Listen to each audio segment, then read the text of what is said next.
30 ka mga pasahero nga padung sa Ormoc ug Surigao ang na-stranded sa dakban sa Subo human wa tuguti sa Philippine Coast Guard nga makalawig ang mga barko sa mga dapit nga apektado sa bagyong Christine. Anang report ni Alan Domingo.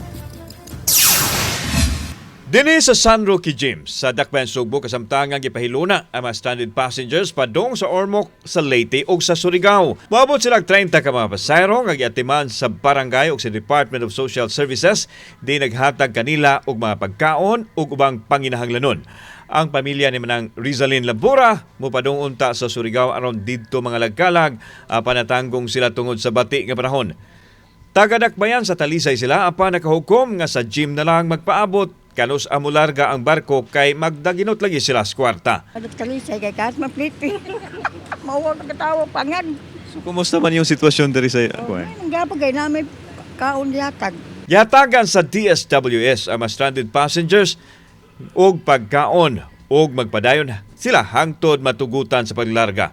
So far, ang diri sa ato sa DSWS, ang amo gidayong na-provide nila is ang food assistance.